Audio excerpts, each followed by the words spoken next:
Hello बच्चों, हमारे YouTube channel पे आपका स्वागत है।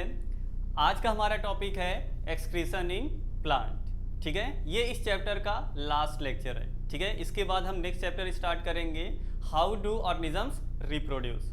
ठीक है, तो आज का हम अपना लास्ट लेक्चर खत्म करते हैं। 10 से 15 मिनट का टॉपिक है, तो स्टार्ट करते हैं एक्सक्रीशन इन प्लांट्स।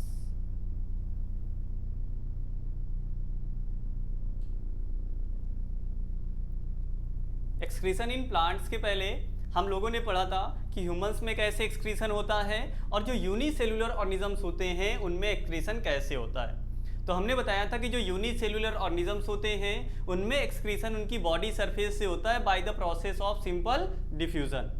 इसके अलावा ह्यूमंस में एक वेल डिफाइंड एक्सक्रीटरी सिस्टम होता है। ठीक है, उसमें एक पेयर किडनी, एक पेयर यूरेटर, यूरिनरी ब्लैडर और यूरेथ्रा आता है। ठीक है, ये पूरा एक सिस्टम होता है, इसके थ्रू क्या होता है, एक्सक्रीशन होता है। ठीक है, और वहाँ पे हमने बताया था किडनी के अंदर मिलियंस में फिल्ट्रेशन यूनिट्स पाई जाती हैं जिनका नाम क्या होता है, नेफ्रॉन।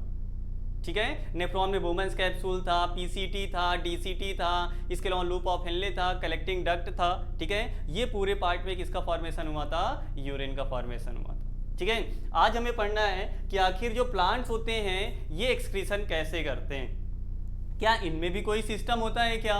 तो यार इनमें प्लांट में एक्सक्रीशन के लिए कोई सिस्टम नहीं है। ठीक है, यहां पर जितने भी पार्ट हैं, प्लांट में जितने भी पार्ट हैं सब मोस्टली क्या करते हैं, एक्सक्रीशन करते हैं। स्टेम के थ्रू ये भी एक्सक्रीशन होता है, लीव्स के थ्रू भी होता है, ब्रांचेस भी करती हैं, रूट्स भी करती हैं। ठीक है, तो यहाँ पे कोई एक पर्टिकुलर पार्ट नहीं है जो एक्सक्रीशन में पार्टिसिपेट करेगा। ठीक है, यहाँ के लगभग मोस्ट ऑफ द जो पार्ट होते हैं प्लांट में वो एक्सक्रीशन में क्या करते हैं, पार्टिसिपेट करते हैं, मतलब वो एक्सक्रीशन खुद से करते हैं। अब कैसे करते हैं आओ देखते हैं।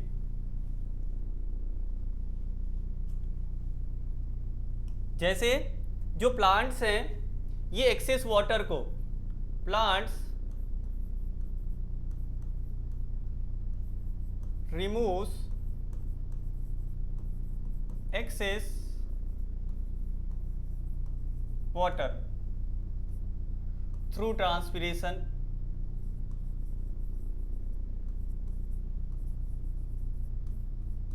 और ट्रांसपिरेशन हमने आपको पढ़ाया है, इसका एक हमने अलग से वीडियो बनाया था कि ट्रांसपिरेशन क्या होता है, वाटर का वेपर के फॉर्म में लॉस होना क्या कहलाता है, ट्रांसपिरेशन कहलाता है। ठीक है, तो जो प्लांट है एक्सेस में वाटर किसके थ्रू रिमूव कर देते हैं, ट्रांसपिरेशन के थ्रू करते हैं। इसके अलावा removes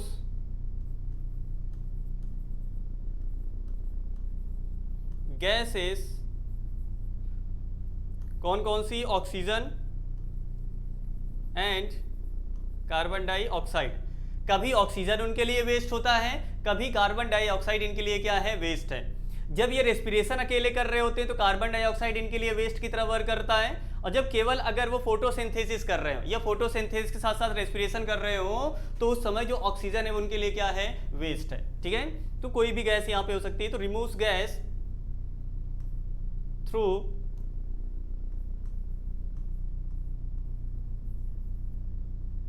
from stomata, from stomata by simple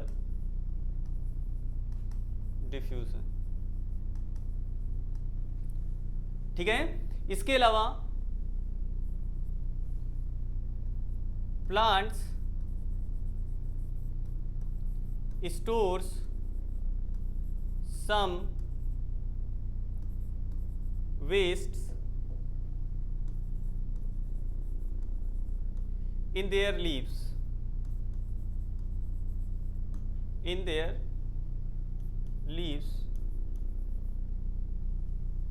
ठीक है, which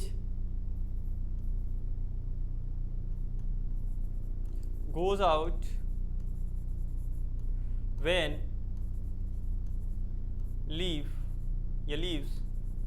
falls off। ठीक है, जब पत्तियां क्या बोलते हैं, जो प्लांट्स हैं ये कुछ वेस्ट अपने लीफ में स्टोर कर लेते हैं, और ये जो लीफ होती हैं जब एक सेड हो जाती हैं या फॉल ऑफ हो जाती हैं तो उनके थ्रू वो वेस्ट क्या हो जाएगा, बाहर हो जाएगा। इसके अलावा जो प्लांट्स होते हैं ये कुछ वेस्ट अपने वैक्यूल में भी स्टोर करते हैं। stores some waste in their vacuoles। ठीक है, प्लांट्स में वैक्यूल्स पाए जाते हैं ना, लार्ज वैक्यूल्स होते हैं, क्लास 9th में पढ़ा है। ठीक है, सेल चैप्टर में, चैप्टर नंबर 5 सेल। ठीक है, वहां पे पढ़े थे कि जो वैक्यूल्स होते हैं उनमें लार्ज अमाउंट पे क्या होता है, वाटर वगैरह, इसके अलावा वेस्ट मटेरियल क्या होता है, स्टोर होता है। ठीक है, तो जो एक्सेस में जो वेस्ट वगैरह होगा, वेस्ट मटेरियल्स होंगे, या एक्सेस में जो न्यूट्रिशन वगैरह होगा, वो सारा का सारा कहाँ पे स्टोर कर लिया जाता है, वैक्यूल्स में। वेस्ट भी कहाँ पर स्टोर होता है, वैक्यूल्स में। इतनी बात समझ में आई। इसके अलावा कुछ वेस्ट होते हैं जो प्लांट्स अपने जाइलम में, प्लांट्स में जाइलम पाया जाता है ना, कंडक्टिंग टिश्यू होता है जाइलम और फ्लोएम। जाइलम का काम मेनली वाटर और मिनरल का ट्रांसपोर्ट करना। ठीक है, तो जो वुडी प्लांट होते हैं, mainly woody plant, woody plants stores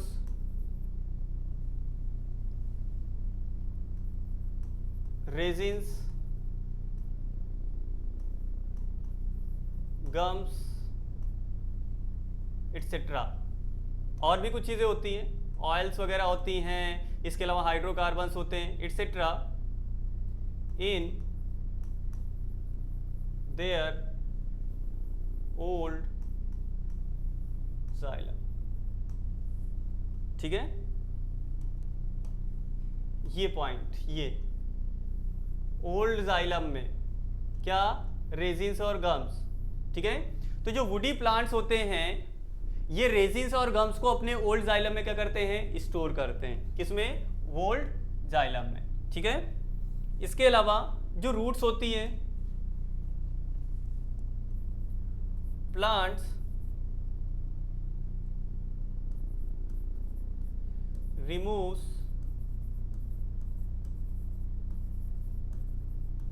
some of the wastes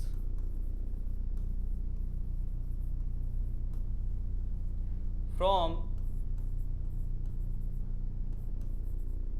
the roots। ठीक है, in their surrounding।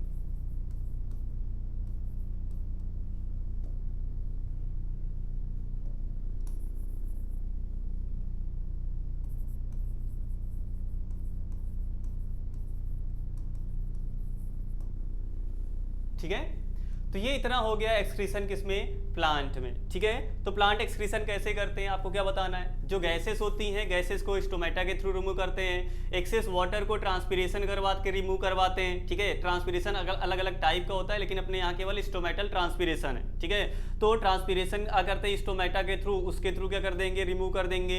इसके अलावा जो वुडी प्लांट्स होते हैं, जो वुडी प्लांट होते हैं जिनमें स्टेम्स वगैरह ज़्यादा पाई जाती है, जो हैवी प्लांट्स होते हैं, वो क्या करते हैं, रेजिन्स और गम्स को अपने ओल्ड जाइलम में क्या कर लेते हैं, स्टोर कर लेते हैं। ठीक है, इसके अलावा वैक्यूल्स में इनमें कुछ वेस्ट का स्टोरेज होता है, लीव्स में कुछ स्टोरेज होता है मटेरियल्स का। जब लीव्स सेड ऑफ हो जाती हैं तो उनके साथ वो वेस्ट क्या हो जाते हैं, बाहर हो जाते हैं। इसके अलावा ये रूट्स के थ्रू, रूट की सराउंडिंग में, रूट्स के थ्रू रूट की सराउंडिंग में, जैसे यहाँ पर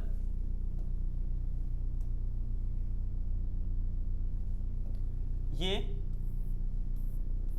अगर देखा जाए, ये वाले में देखते हैं, ऐसे रूट्स होंगी नीचे।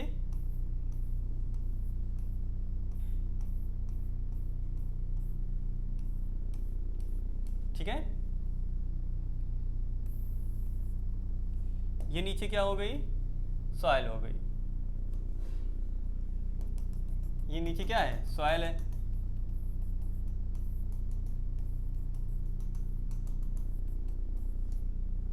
ये सॉइल। ठीक है, इनको क्या बोल दे रहे हैं हम, रूट बोल दे रहे हैं। ठीक है, अब ये जो रूट्स होती है, जो ये रूट्स हैं, वेस्ट क्या कर देंगी, इन्हीं सॉइल में ऐसे बाहर कर देंगी। ठीक है, इनके अंदर जो वेस्ट होगा, कुछ वेस्ट, सभी वेस्ट ये बाहर नहीं कर पाते, कुछ वेस्ट होते हैं जो रूट अपने सराउंडिंग में ऐसे क्या कर देते हैं, एक्सक्रीट कर देते हैं। ठीक है, क्या कर देंगे, अपने सराउंडिंग में एक्सक्रीट कर देंगे। ट्रांसपीरेशन तो यहाँ से हो जाएगा, ट्रांसपीरेशन यहाँ से वाटर का लॉस, कार्बन डाइऑक्साइड, ऑक्सीजन वगैरह सब यहाँ से हो जाएगा। ठीक है, तो इस प्रकार प्लांट में क्या होता है, एक्सक्रीशन होता है। इतनी बात समझ में आई।